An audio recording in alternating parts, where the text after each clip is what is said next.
Hello everyone, कैसे हैं आप लोग और आपका प्रिपरेशन कैसा चल रहा है। मैंने बहुत दिन बाद वीडियो लाई हूँ, तो इसका मतलब ये नहीं कि मैं बीच में बैठ के बहुत ज़्यादा पढ़ाई कर रही थी। अगर मैं वीडियो बनाती हूँ तो शायद मैं कुछ ढंग का काम कर रही हूँ, तो टाइम निकाल के बनाती हूँ। नहीं बन रहा है कुछ वीडियो तो समझ जाओ कि पूरा टाइम वेस्ट हो रहा है। तो अब बस 4-5 दिन बचे हुए रीनीट एग्ज़ाम में, तो आई होप जो लोग सीरियस होंगे, क्योंकि मैं तो बिल्कुल भी नहीं हूँ, तो वो प्रिपरेशन अच्छे से कर रहे होंगे। पता है, पहला ऐसा नीट एग्ज़ाम है मेरी लाइफ का जिसमें मतलब मैं बिल्कुल सीरियस नहीं हूँ। मेरा आदत है एग्ज़ाम के लास्ट तक पढ़ने का, बट ये एग्ज़ाम ऐसा है, मतलब इस बार ऐसा हो रहा है कि मेरा बिल्कुल भी इच्छा नहीं हो रहा। जब से नीट एग्ज़ाम ख़त्म हुआ उसके बाद एक और एग्ज़ाम था, उसके लिए मैंने पढ़ाई की और उसमें बहुत ज़्यादा झोल हो गया, जो मैं अभी तो नहीं बताऊँगी। 3-4 मंथ बाद बताऊँगी क्या हुआ था। तो उसमें मैंने अच्छे से पढ़ाई की थी और वही सेम सिलेबस नीट का। फिर मुझे लगा था कि मैं पढ़ लूँगी, लेकिन जैसे ही वो एग्ज़ाम ख़त्म हुआ मुझे फिर से लगा कि नीट के लिए पढ़ना है। एकदम मोटिवेशन ही नहीं आया। आज तक मैं बुक खोली रही, इवन मेरा पूरा 11th-12th कंप्लीट था, अच्छे से मैंने कंप्लीट किया था उस एग्ज़ाम के लिए, क्योंकि एक तो नीट के कुछ दिन बाद ही एग्ज़ाम था, तो मैंने अच्छे से पढ़ा हुआ था। तो मैंने नीट के लिए पढ़ा था, तो उसके लिए भी और अच्छे से पढ़ लिया था। तो फिर मैं उस एग्ज़ाम तक तो मैं सोच रही थी, मेरे अंदर मोटिवेशन था कि यार चलो इतना पूरा कंप्लीट हो गया, अब बस रिवीजन करना है। नीट तक तो शायद 2-3 बार मैं रिवीजन कर लूँगी। जैसे ही वो एग्ज़ाम होता है ख़त्म, उसके बाद तो पता नहीं मेरा मोटिवेशन कहाँ जाता है। पूरा दिन ऐसे निकल जा रहा है, लेकिन मुझसे एक वर्ड नहीं पढ़ा जा रहा। और अब मुझे लगता है कि शायद बायो भी याद है या नहीं, वो तो भगवान जाने। और मुझे किसी बात का गिल्ट भी नहीं है। सबसे बेशर्म वाली बात तो ये है, और सबसे अजीब बात तो ये है कि मेरे पेरेंट्स को और इससे पहले जितने भी नीट एग्ज़ाम तो उससे उनको उम्मीद नहीं थी, लेकिन इस एग्ज़ाम से ज़्यादा उम्मीद है। मेरे पापा हर दिन, लिटरली हर दिन फ़ोन करके पूछते हैं कब एग्ज़ाम है तुम्हारा। मुझे समझ नहीं आ रहा। एक हाँ, मतलब ये थोड़ा अजीब है मेरे लिए कि आज एक बार मैंने उन्हें एग्ज़ाम का डेट बता दिया, हर दिन वो डेट क्यों पूछे? उन्हें हर दिन डेट याद नहीं रहता, या मुझे याद दिलवाना चाहते हैं कि तुम पढ़ो हर दिन, मतलब इतना दिन पास आ रहा है ये बोल कर, क्योंकि वो हर दिन पूछ रहे हैं कब एग्ज़ाम है तुम्हारा। और एक मैं हूँ जो इस एग्ज़ाम के लिए बिल्कुल भी सीरियस नहीं हूँ।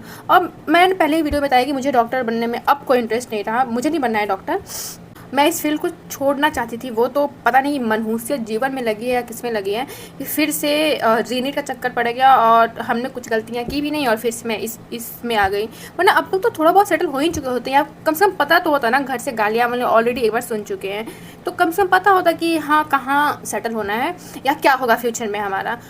अब वही फिर से सबसे अनसर्टेन है क्या होगा क्या नहीं, और घर वाले की उम्मीद अब दोबारा गालियाँ सुनो, दोबारा डबल मिलेंगी। मेरी हालत ऐसी ही है, सबकी है कि जो बिल्कुल सीरियस ही नहीं हो पा रहे हैं, जो चाह कर भी नहीं पढ़ पा रहे, मतलब अंदर से है पढ़े कि मुझे जब किसी और एग्ज़ाम के लिए पढ़ना था तो मेरे अंदर मोटिवेशन था ये सिलेबस पढ़ने के लिए, लेकिन जब पता चला कि मुझे नीट के लिए पढ़ना है तब तो बिल्कुल भी मोटिवेशन गायब हो गया। बल्कि अब तो मुझे इसके अलावा मैं कोई और ऐसे बुक खोल ले रही हूँ, मैं उसी पढ़ने लग जा रही हूँ, लेकिन ये मुझे नहीं आ रहा पढ़ने में।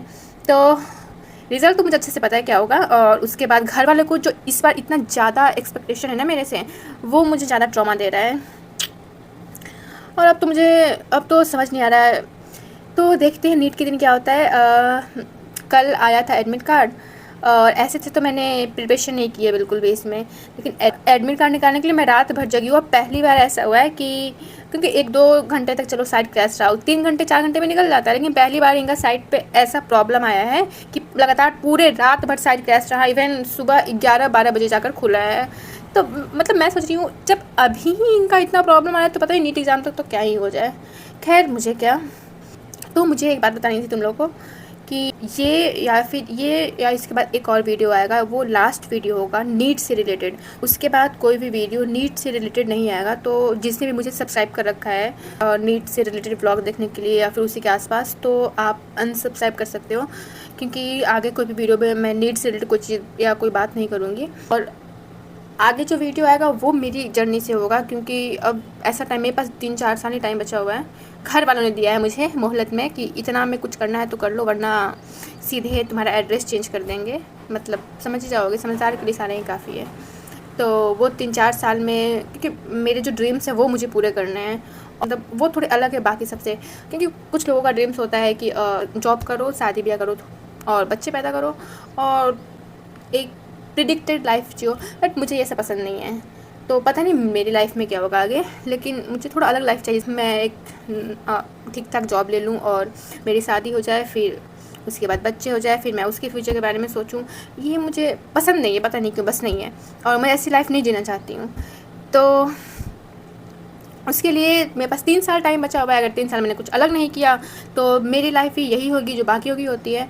तो देखते हैं क्या होता है। 3 साल मेरे पास बहुत मेहनत करने के लिए टाइम मिला हुआ है और मतलब मैं कभी खुद को लकी मानती हूँ। पहले मुझे लगता था कि नीड्स के कारण मैं सबसे अलग हो गई, मैं फैमिली मेम्बर से नहीं मिल सकती, शादी ब्याह में नहीं जाती हूँ, मेरे कोई फ्रेंड नहीं है। लेकिन अब मुझे लगता है अच्छा नहीं है, क्योंकि अगर तुम्हें खुद को अलग बनाना है तो तुम्हें सब चीज़ अलग करना पड़ेगा। और वो सबसे ज़्यादा लोगों का स्ट्रगल लगता है फेस, जब तुम्हें सब छोड़ना पड़ता है तो। और जब तुम ये सब चीज़ें ऑलरेडी छोड़ चुके हो तो तुम्हारे लिए फिर कोई बड़ी बात नहीं है, तो तुम्हें आदत हो जाती है उस तरह की सिचुएशन में रहने की।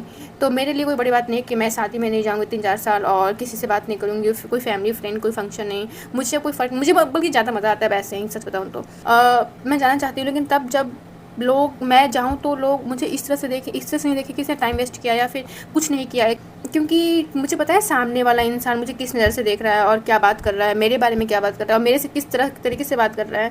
क्योंकि जब आप लगातार फेल होते हो तो लोगों के परसेप्शन बदल जाते हैं आपके बारे में। तो इसीलिए मैं नहीं मिलना चाहती हूँ।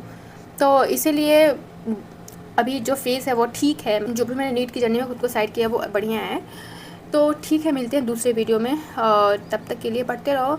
मैं भी सोच रही हूँ बायो पढ़ ही लेती हूँ, एटलीस्ट थोड़ा बहुत मार्क्स तो आ ही जाए। पता नहीं बायो भूल गई कि क्या। Okay, bye bye.